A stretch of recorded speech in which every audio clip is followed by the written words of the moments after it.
Hi, everyone. We're back for another episode here. This is Kyle Worrell, principal of Hares Elementary School, here with Dr. Ryan Palmer, continuing to explore navigating the technological world with our kids and using the anxious generation as our guide.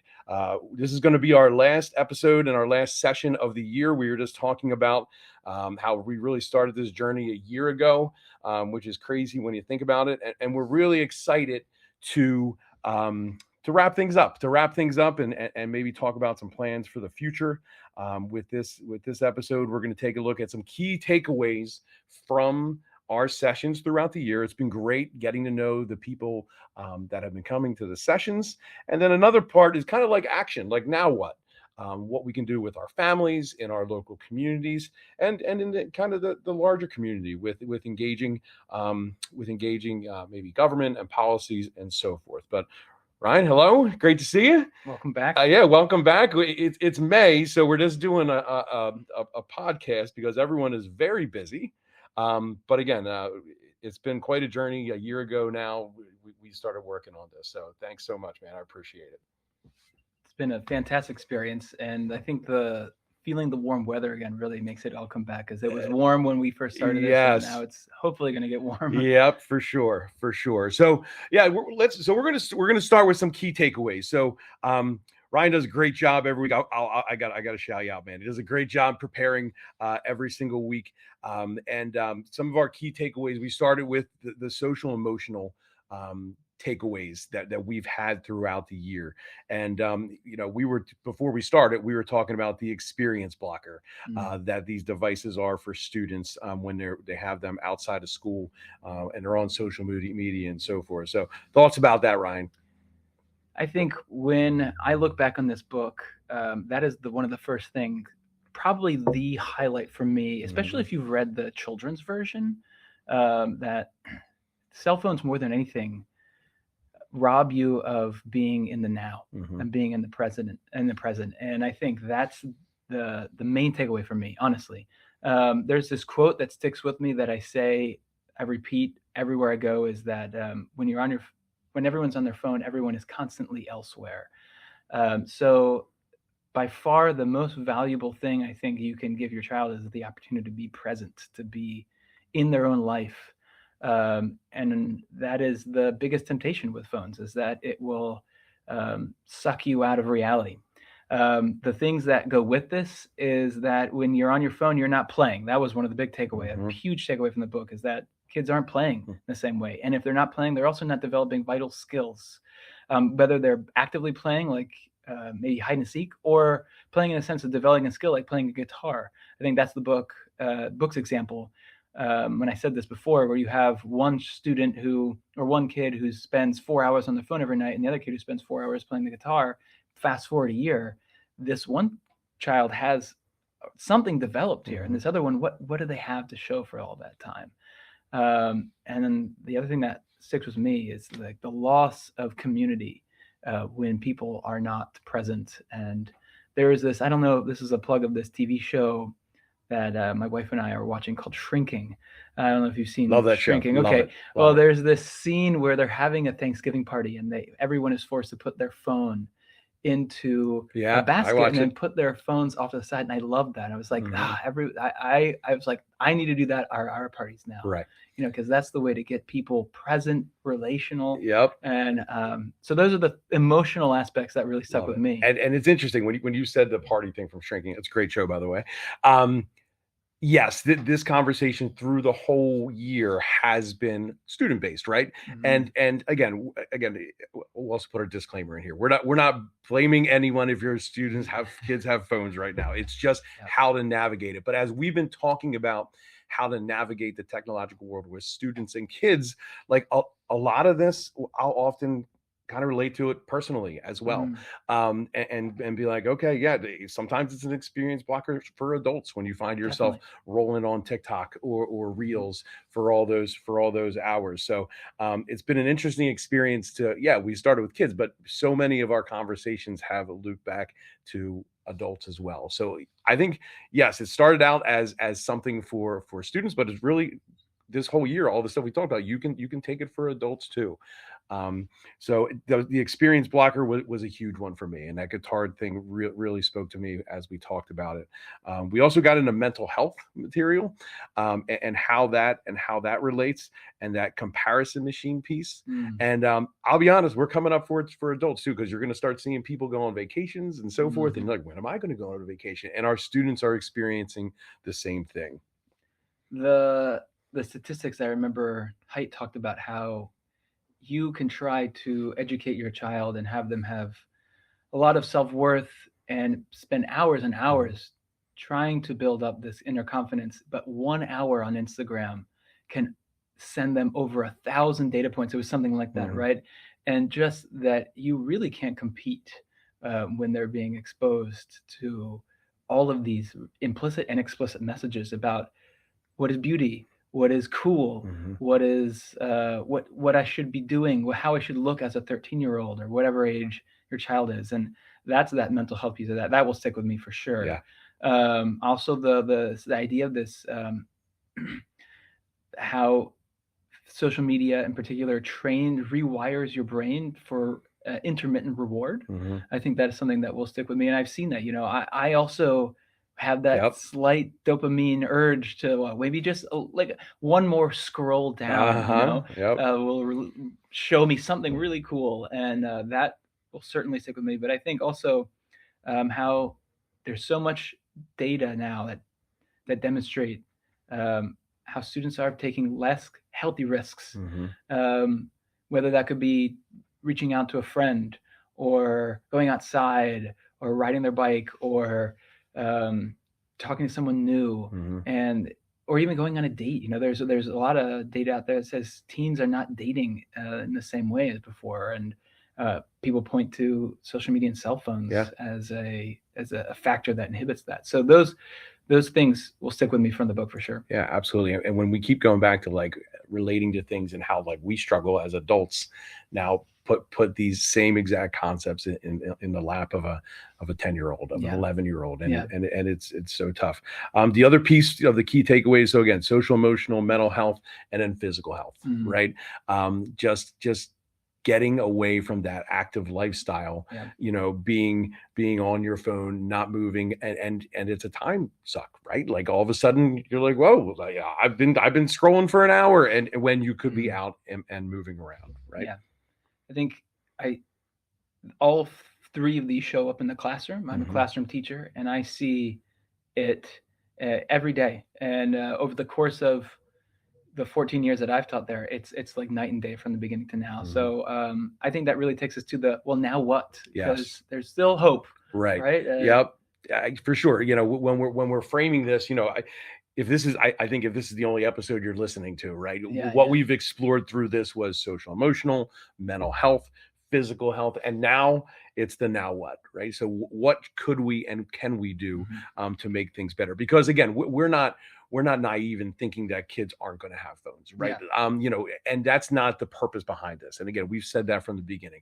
The purpose is to navigate this technological world in an appropriate way so these things stay healthy. So we have a lot of great now what's, and the first focus is for my family.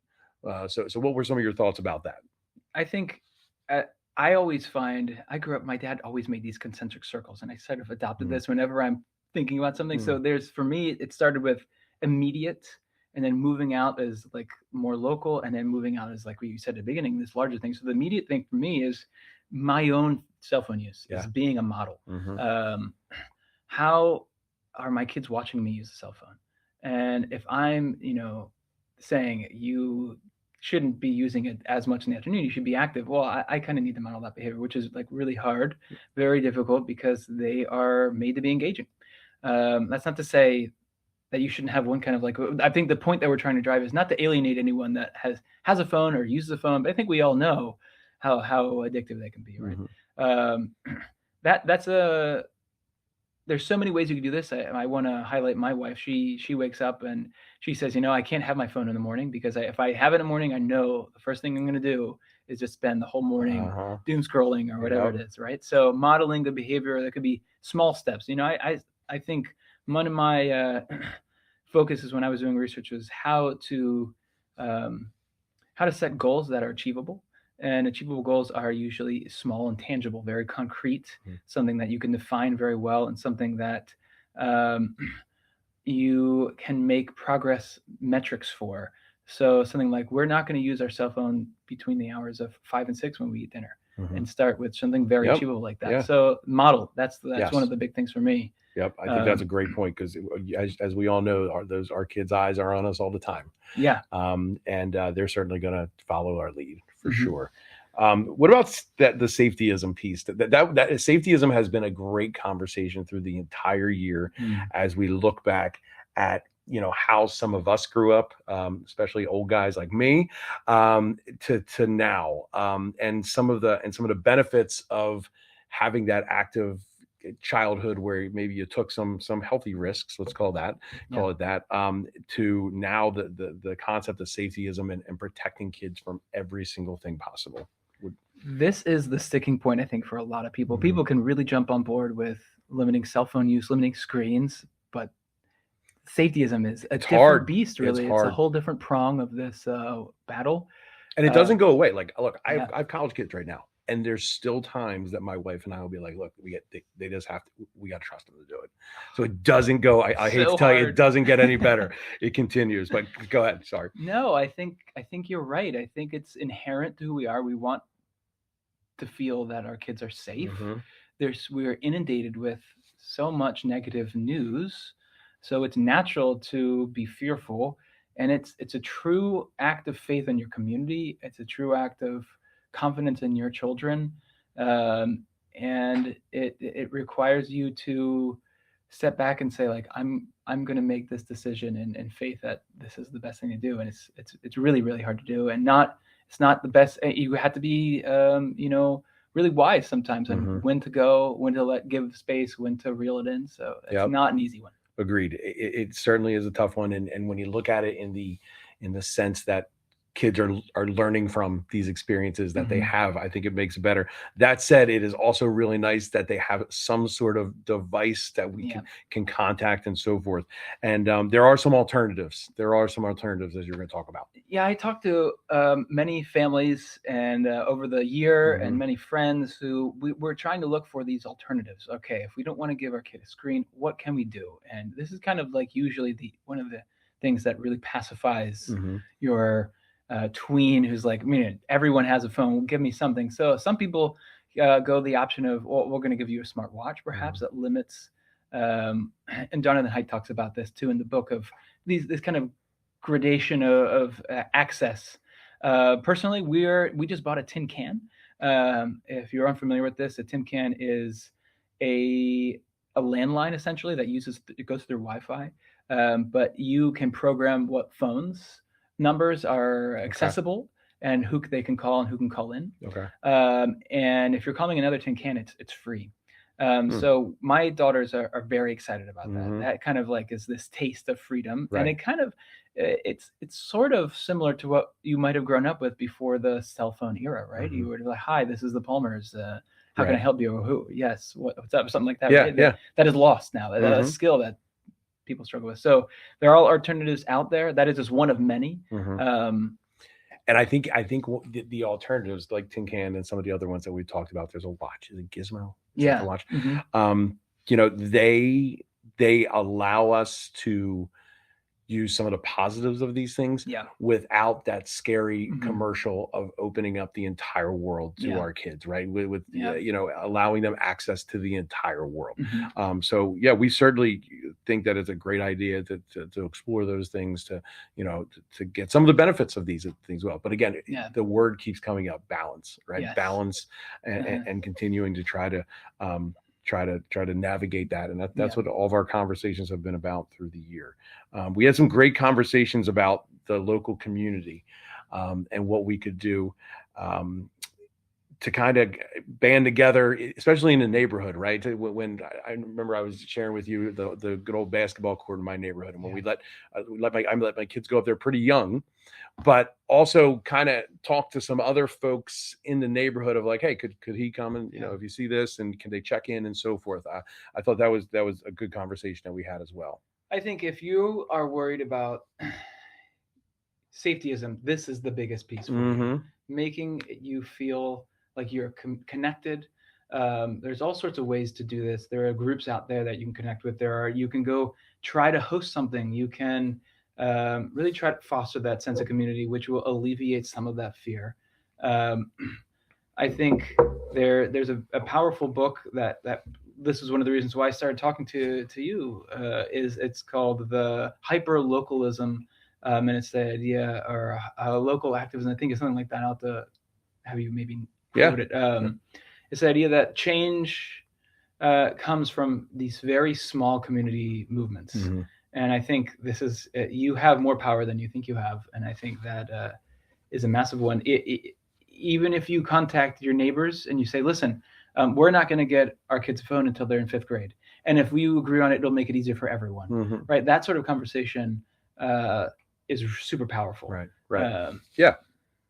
Absolutely. I do think it's interesting. I think the need, not need's the wrong word, but the desire is out there. I think a lot of people are struggling with these same questions that we've talked about this year. And it's just great to talk about them and kind of problem solve from there. I think that's the other thing is one of the reasons that the impetus of this whole group was to help people understand that they're not alone. Yes. And the more I talk to families, the more I go to meet families through my kids, actually, one of the things that comes up is phones. Yeah. And many times I'm surprised to hear like, oh yeah, we are not doing phones either. It's like, well, I didn't know that. You know, if I were to just only get the information from my kids, it'd be like everyone else has a phone, it for sure. Yeah. And we are the only family in the entire world, and I am like, totally on an island. And it's like, so part of this was definitely just to help people, whoever's listening, know this is a movement. There are people who are with you. You're not alone, and you can tell your kid, listen. Yeah, it might be hard for a little while, but this is what we're going to do. And there are other families out there. And everybody's struggling with that question of when and what and how and so forth. So, hopefully it's helped as we went through the years. And then the final piece for now, what is like our larger community. And you were talking about a very interesting study that I thought was interesting. You want to share? Yeah, this is fascinating. It's relevant to the idea of cell phone bans in schools. This is being something that's going on right now at the PA state level. There's actually 28 states in the nation now that have cell phone bans. We're surrounded by some. New York, New Jersey has one. Maryland, I think, has one. So it's coming probably to PA. It's past the House. Past the Senate. It's in the House. Shapiro wants to sign it. There are some things I have to work through. But while this was going on, some major researchers, Angela Duckworth, if you know that name, she wrote the book Grit. Okay. Researchers from Stanford, from Wisconsin, from Michigan. They conducted this longitudinal study that looked at schools that adopted Yonder bags, which, if you're unfamiliar, is as schools adopt cell phone bans, they need to ensure that this works. So they give every student a Yonder bag, which is supposed to keep their phone inaccessible. And they were interested in a couple of outcomes: engagement, academic success, and social well-being were 3. Well, they found, no surprise, cell phone use dropped significantly, something like 50% or more. They found some interesting things, though, and all this is, and I'll come back to why I'm telling you this, but they also found that the first 2 years there was sort of withdrawal symptoms. The students were a little angry. They started to act out because they were losing something that before they might have felt like was a right.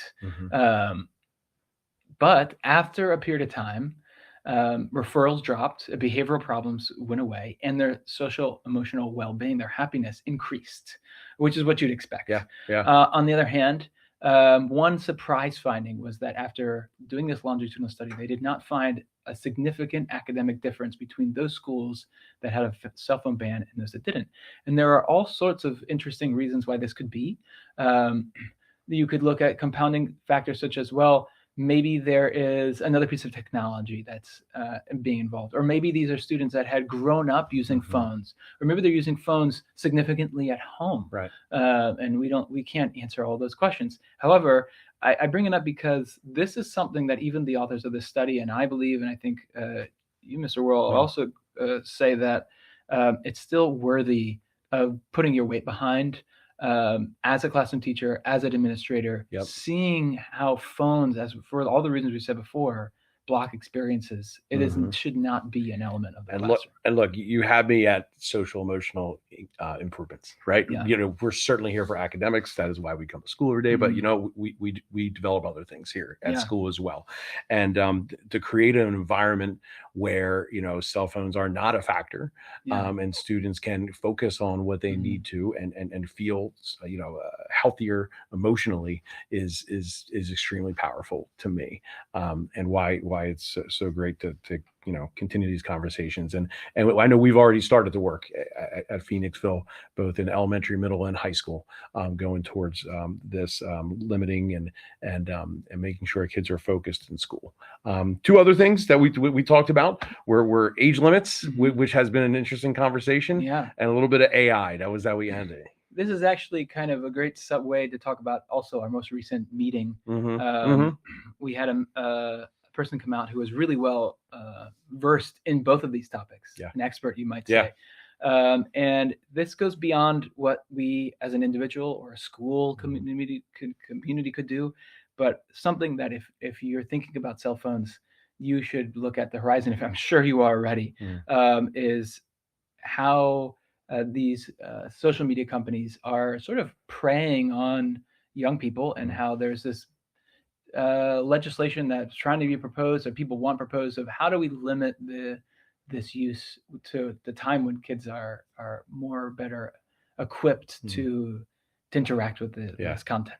So that's where the discussion of age limit comes. If you haven't followed the news recently, Facebook was sued. The preliminary finding, well, the first, of course, it was they're going to try to reverse the court ruling, but that they were guilty of essentially creating this addiction in this person. And I think there's some 1,000 other similar court cases that is pending around this. So very, very big topic. Right. And of course, AI, which do we even need to summarize? Everyone's angst around AI is almost palpable, right? For sure. Yeah. And again, AI was where we had our last session and talked about that. And again, it goes back to that balance piece. Like, how are we using it? We don't want to replace critical thinking. We want to use things as a tool. And very interesting. But this has been a phenomenal journey with you and with our families. We want to thank all the people that came out to our sessions that we've been doing. Was that all the way back to October. It's been great to do that. We're gonna save these recordings so folks can see them. Again, Ryan, I want to thank you and for your leadership and all of your work with this. And I hope we helped folks at least think a little bit, right? I hope the purpose to this, and we'll say it over, is just to have you think about where you're at, where your family's at, where your kids are at with technology and social media, and the different ways it can go, right? And the different effects that it has. And I think our sessions have made us all think about both our kids and ourselves, and try to keep that balance, so we're all remaining healthy in many different ways as we're using these resources. Yeah, it's been a fantastic experience. I have learned a lot, and I've met a lot of wonderful people, and I'm very grateful. And I hopefully, if nothing else, people feel like there are other families out there that are struggling, but trying to navigate this, and I'm not alone. Yep, for sure. That's a perfect way to put it. You're not alone trying to navigate this. So appreciate you, Ryan. Appreciate everybody that's been listening, and we hope everybody has a great end of the school year and summer. Thanks, everybody.